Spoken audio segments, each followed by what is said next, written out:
Baik, bismillahirrahmanirrahim. Assalamualaikum warahmatullahi wabarakatuh. Waalaikumsalam warahmatullahi wabarakatuh. Selamat pagi dan salam sejahtera untuk semuanya. Puji dan syukur kita panjatkan kehadirat Tuhan Yang Maha Esa, karena dengan limpahan rahmat dan hidayah-Nya kita dapat berkumpul di sini dalam kegiatan konseling kelompok. Nah, bagaimana kabarnya teman-teman hari ini? Alhamdulillah baik, Bu. Alhamdulillah. Sebelumnya, Ibu mengucapkan terima kasih karena telah bersedia hadir dan mengikuti kegiatan konseling kelompok pada hari ini. Untuk mengawal kegiatan ini, marilah kita berdoa terlebih dahulu. Semoga kegiatan ini dapat berjalan lancar, bermanfaat, dan diridhoi oleh Allah SWT. Berdoa menurut agama dan kepercayaan masing-masing. Berdoa terbaik. Berdoa selesai. Nah, sebelumnya kalian sudah saling kenal satu sama lain? Belum, Bu. Nah, kalau begitu kita perkenalan dulu ya. Sebutkan nama dan hobinya. Mulai dari Ibu. Perkenalkan, nama Ibu Ananda Makfira. Kalian bisa panggil Ibu Nanda. Hobi Ibu nonton drakor. Halo Ibu Nanda. Selanjutnya di sebelah kanan Ibu. Perkenalkan, nama saya Reva. Hobi saya membaca. Perkenalkan, nama saya Nurina. Hobi saya masak. Nama saya Nizia. Hobi saya membaca. Perkenalkan, nama saya Cila Laura. Hobi saya semuanya sudah saling kenal ya. Nah, sebelumnya ada yang tahu tidak konseling kelompok itu apa? Belum tahu, Ibu. Jika belum pernah ada yang mengikuti kegiatan konseling kelompok seperti ini, kira-kira menurut anak-anak semua konseling kelompok itu apa?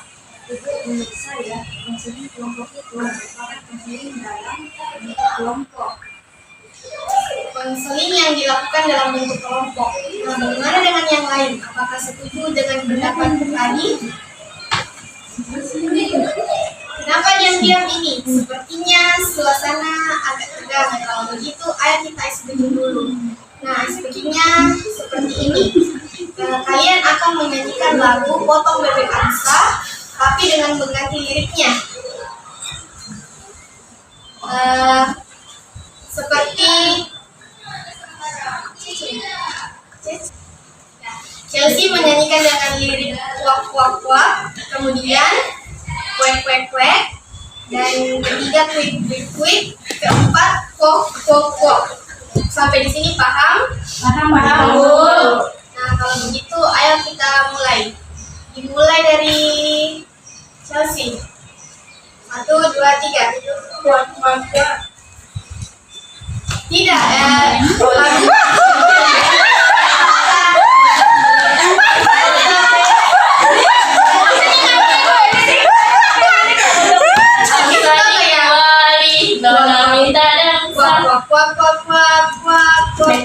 Sampai di tembok popong bebek. begitu. Tapi Tapi diganti dengan masing-masing lirik tak. sesuai nadanya potong bebek.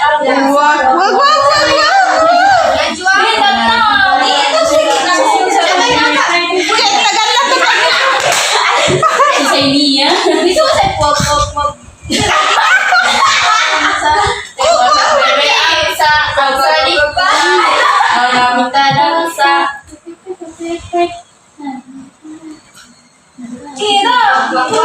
Apakah pertama? Oke,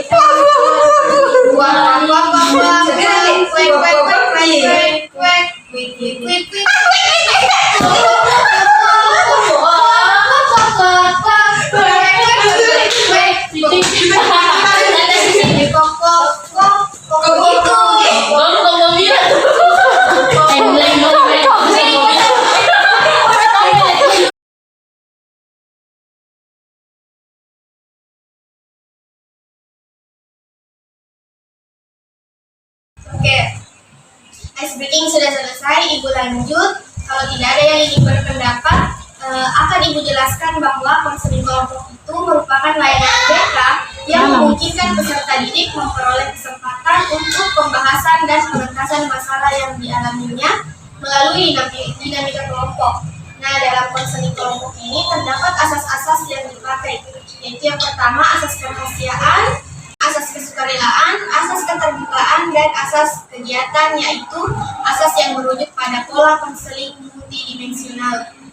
Nah, maka dari itu anak-anak sekalian tidak usah khawatir ketika akan mengemukakan permasalahan yang sedang dihadapi. Oh, begitu ya, Bu. Nah, selanjutnya anak-anak, kenapa kita duduk melingkar seperti ini? Tujuannya agar kita lebih akrab mengetahui satu sama lain. Tidak ada yang dirugikan di sini. Semuanya memiliki hak yang sama, memiliki hak menyampaikan pendapat yang sama. Dalam kegiatan konseling kelompok ini diharapkan anak-anak bersedia mengikuti kegiatan ini sampai selesai. Ketika anak-anak memiliki ide atau gagasan, silakan dikemukakan. Secara terbuka, tidak perlu ada yang ditutupi. Nah, misalnya nanti ada salah satu anggota yang berpendapat, yang lain silakan mendengarkan terlebih dahulu. Ibu di sini sebagai pemimpin kelompok dan anak-anak sebagai anggota kelompok. Kemudian, segala hal yang dibicarakan di sini sebaiknya tidak diketahui oleh pihak luar selain kelompok ini. Cara pelaksanaannya bagaimana, Bu? Cara pelaksanaannya nanti Ibu akan memberitahukan topik yang perlu kita bahas pada kesempatan kali ini. Selanjutnya kita menentukan terlebih dahulu subtopik yang akan didiskusikan. Apabila anak-anak ingin menyampaikan pendapatnya, dapat tunjuk jari terlebih dahulu dan yang lain mendengarkan dahulu. Begitu juga sebaliknya. Apakah penjelasan Ibu dapat dimengerti ataukah ada hal lain yang ingin ditanyakan sebelum kita memulai kegiatan ini? Paham, Ibu. Baik, untuk memulai kegiatan ini, mari kita sepakati dulu. Kira-kira berapa lama waktu yang dibutuhkan? Bagaimana kalau 40 menit? Bagaimana dengan yang lain? Setuju. Baik, kita sepakati 40 menit. Baik, Bu. Nah, tadi kita sudah perkenalan, seru-seruan dengan ice breaking, dan juga telah menyepakati waktu. Maka dari itu, apakah semua sudah siap untuk melanjutkan ke tahap selanjutnya? Siap, Bu. Kita mulai masuk pada topik kegiatan pembahasan, yaitu siapa di sini belum pernah pacaran? Wah, udah pernah pacaran semua, Ibu. Nah, kalian tahu tidak apa dampak pacaran? Boros, Bu. Buang-buang waktu, Ibu. Ya, benar. Dekat dari dosa, Bu. Oke, mantap. Nah, ternyata banyak sekali dampak negatif dari pacaran. Seperti hanya membuang-buang waktu, dekat dengan zina apabila tidak dapat mengendalikan hawa nafsu ya. Hati-hati anak-anak. Nah, kalau dibayangkan karena pacar kita dalam melakukan apa saja seperti menjemput, mengantarnya, menemani makan, dan hal-hal lainnya. Hal itu hanya membuang-buang waktu. Iya, Ibu. Benar, Ibu. Banyak banget dampak negatifnya. Kira-kira pacaran itu ada tidak manfaatnya? Ada. Itu terjadi anak-anak. Buat senang, Ibu. Ya, terasa ada yang memperhatikan. Ada yang memberikan kasih sayang, Ibu. Baik, terima kasih untuk pendapatnya semua. Ibu akan memberikan sedikit materi. Baik, Bu. Nah, pacaran menurut Degenova dan Rice tahun 2005 adalah menjalankan suatu hubungan di mana dua orang bertemu dan melakukan serangkaian aktivitas bersama agar dapat saling mengenal satu sama lain. Kemudian dampak negatif bagi pacaran bagi remaja itu ada beberapa. Yang pertama, remaja mudah terjerumus ke perzinaan, menipisnya iman, sering melamun dan panjang angan-angan, kemudian menurunnya produktivitas dalam berkarya, dan gaya hidup menjadi boros. Kemudian ada pun dampak positif bagi pacaran bagi remaja ini. Yang pertama ada prestasi akan meningkat. Kemudian punya tempat curhat yang bisa dipercayai. Selanjutnya pergaulan bisa lebih luas, dapat mengisi waktu kosong dengan hal yang lebih variatif, dan perasaan aman, tenang, nyaman, dan terlindungi. Nah, sampai di sini sudah paham anak-anak? Apa ada yang ingin ditanyakan? Iya, Bu. Nah, Ibu, saya mau bertanya. Iya, silakan. Kalau pacaran dengan satu sekolah, jadi saya jadi semangat dari satu sekolah. Itu gimana, Bu? Itu bagus. Kita juga tidak bisa mengelak kalau masa remaja itu masa pubertas. Apabila kita bisa mengatur segala hal menjadi positif, kenapa tidak? Nah, Nah, contohnya pacaran sehat. Akan banyak kegiatan positifnya dalam kesehariannya. Ya, Bu. Nah, itu tadi sedikit penjelasan mengenai dampak pacaran. Kalian bisa perhatikan dan cermati hal apa yang bisa kalian lakukan dari materi tersebut. Pada pertemuan berikutnya, kita akan membahas masing-masing masalah dari anak-anakku yang berkaitan dengan hubungan pacaran. Baik, Bu. Oke, selanjutnya ini ada LKPD yang harus kalian isi. LKPD-nya dijadikan tugas rumah saja ya. Siap, Bu. Nah, kita sudah sampai di tahap akhir layanan konseling kelompok ini. Apakah ada dari anak-anakku yang bisa menyimpulkan hasil dari pertemuan ini? Saya, Bu, menyimpulkan. Jadi pacaran itu banyak banget dampaknya, dampak positif dan sedikit manfaatnya. Pacaran itu bikin boros, Bu, bisa iri.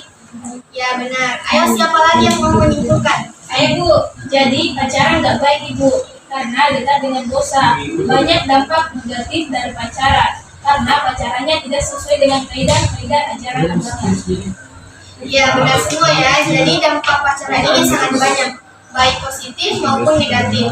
Tetapi hal-hal yang negatif ini tidak akan terjadi apabila kalian semua bisa mengikuti kaidah-kaidah atau norma-norma yang berlaku di masyarakat. Iya, Bu. Nah, kesimpulan sudah kita buat. Sekarang Ibu minta pesan dan kesan kalian tentang konseling kelompok ini. Bagus Ibu, saya bisa memberikan pendapat. Saya senang, Bu, karena saya bisa memberikan pendapat dan mendapat pengalaman baru dari kegiatan ini. Saya suka Ibu dengan kegiatan ini.